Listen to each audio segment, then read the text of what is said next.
Welcome to my YouTube channel. Today we are going to learn a very interesting poem in Maharashtra State Board's 12th class syllabus, which name is She Walks in Beauty, which is written by George Byron, who is also known as Lord Byron.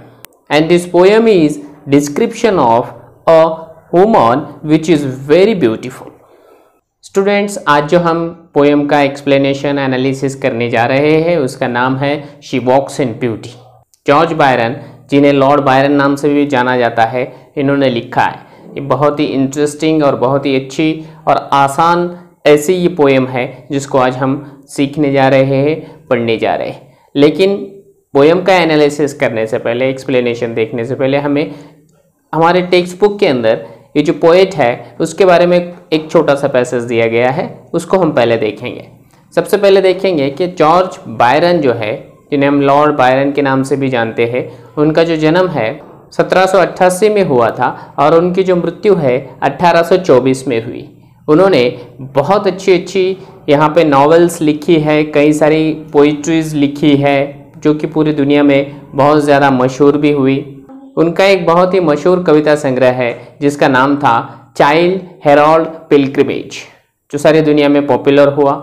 ये जो poem है बहुत ही interesting poem है। और Lord Byron के बारे में कहा जाता है कि उनके कई सारे शौक़ हैं, जिसमें उन्हें पार्टी करना, इधर उधर घूमना, ड्रिंक करना, ऐसी कई सारे उनके जो हॉबीज़ है उसको दर्शाया जाता है। यानी ये जो इंसान है, ये जो पोएट है, वो बहुत ही रंगीन किस्म का इंसान है। ऐसा भी कई सारी जगह पे हमें पढ़ने मिलता है। ये तो चीज़ें हो गई ये पोएट के बारे में, लेकिन ये जो कविता है, ये जो पोएम है, ये क्या कहती है या फिर इसमें क्या दर्शाया गया है। तो ऐसा कहा जाता है कि 1914 में ये जो लॉर्ड बायरन है, ये एक पार्टी में गए और पार्टी अटेंड करने के बाद उनकी जो नज़र है वो एक महिला पर पड़ी जो कि ऑलरेडी शादीशुदा थी, लेकिन वो महिला बहुत ज़्यादा खूबसूरत थी। और ऐसा कहा जाता है कि ये जो लॉर्ड बायरन है, ये उनके जो खूबसूरती है उसको देखकर मोहित हो गए, बहुत ज़्यादा उनके ऊपर फ़िदा हो गए। और उन्हें देखकर जब वो पार्टी ख़त्म हो गई, घर पे चले गए, तो उसी के पार्टी के दूसरे दिन उन्होंने ये पोइट्री लिखी है, जो वो एक ऐसी महिला की पोइट्री है, एक ऐसे महिला का वर्णन है, खूबसूरती की तारीफ़ की गई है। और इंक्वायरी करने के बाद ऐसा भी पता चला है कि उन्होंने जिस महिला की ये तारीफ़ लिखी है ये पोइट्री के अंदर, उसका नाम एनी विलमॉट है, जो कि उनकी रिलेटिव थी, उनकी कज़िन में से ही थी, कि जो बहुत ही खूबसूरत लेडी कहलाई जाती है। अब हम देखेंगे इस पोएम का लाइन बाय लाइन एक्सप्लेनेशन कि एग्जैक्टली जो लॉर्ड बायरन है उसने ये जो लेडी है उसकी तारीफ़ किस तरीके से की है। लेकिन लाइन बाय लाइन एक्सप्लेनेशन देखने से पहले, अगर से आप हमारे चैनल पे पहली बार आए हैं तो चैनल को सब्सक्राइब कीजिए। इसके लिए आपको नीचे जो लाल वाला बटन है उसको प्रेस करना पड़ेगा और उसके साइड में जो बेल का आइकॉन है उसे भी प्रेस करना पड़ेगा, जिसकी वजह से 12th के सिलेबस के जब भी हम नए वीडियोज़ अपलोड करेंगे उसकी नोटिफिकेशन आपको मिल जाया करेगी। और इससे पहले भी कई सारे हमने 12th का सिलेबस अपलोड करके रखा है, वो सारे वीडियोस की लिंक आपको इस वीडियो के डिस्क्रिप्शन बॉक्स में भी मिल जाएगी, वहां जाकर भी आप उसके स्टडी कर सकते हैं। और ये वीडियो आपको कैसा लगा कमेंट बॉक्स में भी आप कमेंट करके हमको बोल सकते हैं। चलिए तो फिर ज़्यादा टाइम वेस्ट न करते हुए इस पोएम का लाइन बाय लाइन एक्सप्लेनेशन देखने के लिए मैं आपको ले जाता हूँ अपने मोबाइल के स्क्रीन पर। जॉर्ज बायरन जो है शी वॉक्स इन ब्यूटी के पहले स्टैंजा में बोल रहा है, पहली 2 लाइनों में, she walks in beauty like the night. वो जो है इतने खूबसूरत तरीके से चलती है। वॉक्स इन ब्यूटी यानी वॉक्स इन ब्यूटी का मतलब ये होता है कि वो इतने खूबसूरत तरीके से चलती है, या वो जो चलती है तो बहुत खूबसूरत लगती है, लाइक द नाइट। और उसको कंपेयर कर रहा है, उसकी जो है तुलना कर रहा है, किसके साथ? Like the night of cloudless climes and starry skies. वो जब चल रही है तो इतनी खूबसूरत लग रही है कि मानो एक रात की तरह। और रात यानी वो कैसी रात है? ऑफ क्लाउडलेस, कि ऐसी रात है कि उस रात में कोई बादल आसमान में छाया हुआ नहीं है, यानी आसमान साफ है। और हमें पता है साफ आसमान में जो तारे हैं रात में बहुत ज़्यादा चमकीले नज़र आते हैं, यानी आसमान जो है बड़ा ही सुहावना नज़र आता है। और यहाँ जो एक शब्द इस्तेमाल किया गया है क्लाइम्स यानी क्लाइमेट, और जो उसकी वजह से क्लाउडलेस है यानी बादलों के बिना जो आसमान है उसकी वजह से जो मौसम है बड़ा ही रंगीन है। एंड स्टेरी स्काईज, इसका मतलब है कि स्काई जो है आसमान है, आसमान में बहुत सारे तारे हमें नजर आ रहे हैं, यानी आसमान बड़ा ही खूबसूरत नजर आता है। उसी तरीके से ये जो लेडी है, ये जो महिला है, जब चलती है तो इतनी खूबसूरत नजर आती है। And all that's best of dark and bright meet in her aspect and her eyes. और काला रंग और सफेद रंग, ये दोनों का कॉम्बिनेशन मिलाकर जो बेस्ट बन सकता है, उस तरीके से उसका जो जिस्म है, उसका जो शरीर है, उसका हर पार्ट, हर अवयव बना हुआ है। मीट हर इन एस्पेक्ट यानी फीचर्स यानी उसका जो हाथ, पैर, नाक, कान, जो भी चीजें हैं, जो भी उसके अवयव है, उसको बोला गया है कि उसकी जो बनावट है खुदा ने इस तरीके से की है कि वो बेस्ट है। और उसका जो रंग है, रंगों का भी इस्तेमाल उसके जिस्म पे इस तरीके से किया गया है कि जो बेस्ट है, डार्क हो और ब्राइट हो, दोनों का जो कॉम्बिनेशन है, वो दोनों मिलकर उसकी जो ब्यूटी है वो सामने उभर कर आती है।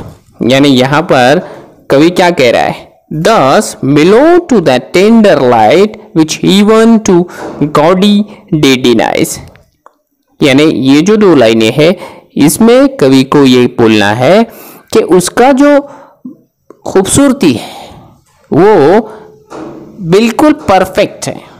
यानी जिस तरीके से उसका कहना है कि सफ़ेद रंग हो और काला रंग हो, दोनों भी बेस्ट है, लेकिन बहुत ज़्यादा काला रंग भी हमें पसंद नहीं आता है, कुछ चीज़ नज़र नहीं आती है, और बहुत ज़्यादा जो रोशनी है उसमें भी हमें कुछ नज़र नहीं आता है। लेकिन ये जो लेडी है उसकी खूबसूरती इस तरीके से है कि दोनों का कॉम्बिनेशन है, यानी हमारे आँखों को ठंडक महसूस होती है। इसको जब हम देखेंगे, ये जो लेडी है उसकी खूबसूरती को देखेंगे तो हमारे आँखों को अच्छा लगेगा। और उसी के साथ साथ ये जो कहना चाह रहा है, दस मिलोड का मतलब है मेड स्मूथ एंड सॉफ्ट, यानी उसको देखकर बड़ा ही स्मूथ सा लगता है, अच्छा लगता है।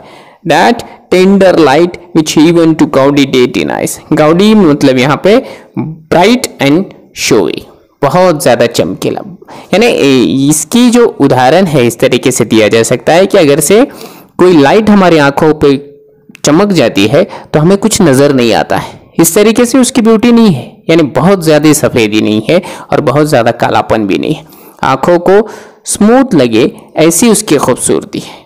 यानी ये जो खूबसूरती में उसकी तारीफ किए जा रहा है लॉर्ड बायरन। अगला जो स्टैंजा है उसमें क्या कहता है, one shade the more one ray the less had half impaired the nameless grace. अगर से उसके खूबसूरती में एक भी चीज अगर से कम कर दी जाए या एक भी चीज अगर बढ़ा दी जाए तो उसकी जो खूबसूरती है वो खत्म हो जाएगी। यानी यहाँ ये जो कवि है वो हमें ये बताना चाह रहा है, मानो हम कोई चित्र निकालते हैं, एक पेंटिंग बनाते हैं, वो पेंटिंग जब परफेक्ट हो जाती है तो हमें अच्छी लगती है। अब वो पेंटिंग इस तरीके से बन गई है कि उसमें हमें एक डॉट भी लगाना हम अलाउ नहीं कर सकते, वो जो पेंटिंग है उसकी खूबसूरती खराब हो जाएगी। अगर से उसमें हम कोई चीज कट भी कर देंगे तब भी वो पेंटिंग खराब होगी। तो इसी तरीके से जो खुदा है उसने ये लेडी को इस तरीके से बनाया है कि वो जैसी है एज इट इज परफेक्ट है, उसमें न किसी चीज की और इजाफा करने की, ज्यादा बढ़ाने की जरूरत है, ना और कोई चीज उससे घटाने की जरूरत है। वो जैसी है वो बेस्ट है। which waves in every raven trees or softly lighten o air her face।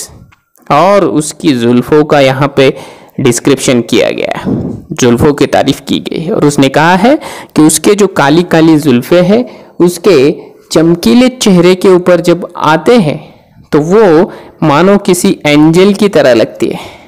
Raven जो बताया गया है, large bird of the crow family with shiny black feathers, यानी उसकी जो जुल्फे है उसको रेवन कहा गया है कि वो इस तरीके का परिंदा है कि काला है, यानी उसके जो बाल है वो काले हैं और लेकिन वो सुनहरी रंग से कभी कभी चमकते हैं।